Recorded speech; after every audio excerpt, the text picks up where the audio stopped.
A eleição deste ano é muito diferente da eleição de 2018 e muito parecida em alguns aspectos. Em primeiro lugar, eu acho que essa eleição deste ano é mais difícil para o presidente Bolsonaro do que foi em 2018. Porque ele foi um fenômeno que surgiu lá, havia um movimento anti-PT muito forte, né? E ele surgiu e venceu a eleição, ponto. Agora não, ele está sendo avaliado. E é uma situação complicada para ele, como ele mesmo diz, quer dizer, ele está sendo responsabilizado pela questão das vacinas, ele pegou aí a pandemia, né?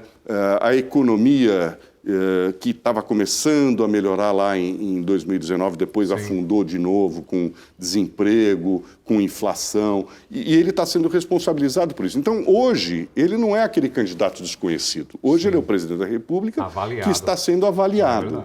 Então, é uma outra situação. Mesmo com as forças das redes sociais, não tem impacto tão grande, porque hoje todo mundo sabe quem é o presidente. Não, e ele tem hoje ele tem outros instrumentos que ele não tinha na época. Ele tem mais fundo partidário, ele tem exposição na TV. É uma outra campanha, é uma outra eleição. Não dá para comparar muito, mas dá para comparar. Sim, né? Total. Então, mas esses aspectos das redes sociais... Por exemplo, o antipetismo que havia em 2018, aparentemente deu uma arrefecida. Tanto é que o ex-presidente Lula aparece como candidato favorito. Ele estava preso em 2018, não está agora. Era o Haddad o candidato, agora é o Lula, que é um ser político e um comunicador, enfim, não é um adversário fácil de enfrentar. Então, essa é uma eleição que tem as suas características completamente diferentes. Agora,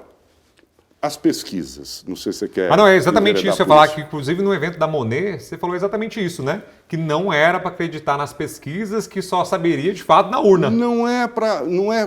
Isso, eu queria me aprofundar um pouco nessa questão de pesquisa. Inclusive, você usa muito, né? Igual você falou, tem até gráficos, inclusive. Eu trabalho muito com pesquisa, eu acredito em pesquisa. Legal. Eu trabalho com pesquisa desde 1982.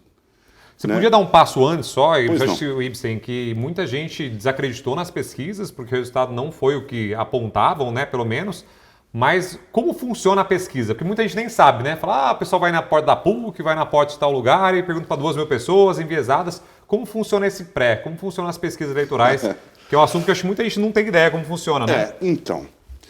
eu não sou um grande especialista em pesquisa. Sim. Eu sou um estudioso de pesquisa. Mas concreta já, está pronta já, né? Eu vivo de pesquisa. Sim. Né? Eu acredito em pesquisa. Legal. Sou eu, né? A velhinha de Taubaté. Ou o velhinho de Taubaté. Então, assim, pesquisa...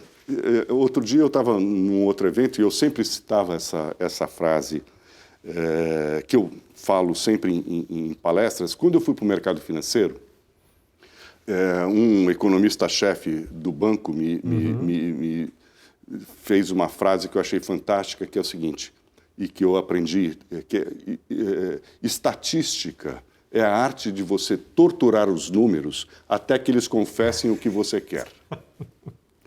E a outra, que é uma frase que eu uso sempre, que é atribuída ao grande Roberto Campos, né, senador, economista, que dizia que pesquisa ou estatística, na verdade ele dizia, é como biquíni. O que mostra é interessantíssimo, mas o que esconde é fundamental. Né? Então, pesquisa tem que ser olhado com lupa, com cuidado, mas é uma ferramenta importante, muito importante. Né? Então, você olha uma pesquisa, por exemplo, você vai lá no jornal de rede e tal, vai sair uma pesquisa e o cara mostra lá, o candidato X tem tanto, o candidato Y tem tanto e tal. Aquilo é uma página da pesquisa. Normalmente uma pesquisa eleitoral tem 400 questões, 400 páginas. Eu não gosto de olhar esse número absoluto. Entendi. Isso que eu sempre falo. Entendi. Não é para olhar o número absoluto. O número absoluto vai dar na urna. Perfeito. Então, aquilo pode ser uma previsão do que vai ter, mas o que você tem que olhar é a tendência. Essa é a parte da verdade só, né? E tem muito dado muito interessante que você olha como rejeição, tem várias outras coisas que você pode olhar ali.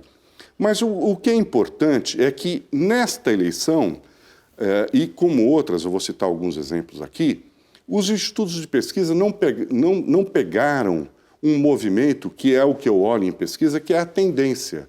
É você ver se o presidente Bolsonaro está subindo, está numa ascensão, ou se o presidente Lula está estável, está caindo, porque esse movimento é que pode fazer a diferença no resultado da eleição. E isso não apareceu. Não apareceu, por exemplo, em São Paulo, com um enorme crescimento, que foi uma surpresa, né, do Tarcísio, né, que estava lá disputando, em tese, um terceiro lugar para ir para o segundo turno, e de repente surpreendeu e passou à frente e está com toda a chance de vencer a eleição. E isso as pesquisas não mostravam. Não mostraram. Agora, por quê?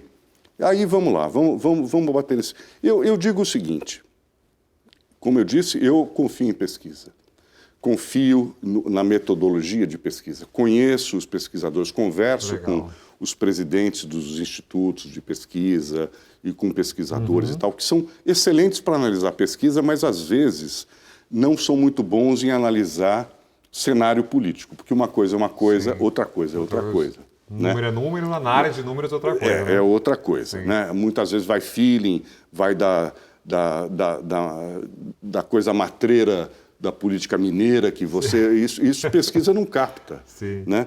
Então, assim, o problema que eu sempre digo aqui no Brasil é que você tem o eleitor muito instável. O problema não é o Instituto. O problema é que o Instituto não consegue captar essa volatilidade do eleitor brasileiro. 20% dos eleitores brasileiros acabam decidindo no dia. O cara sai de casa para votar num candidato, na hora que ele chega na boca da urna, ele vota no outro.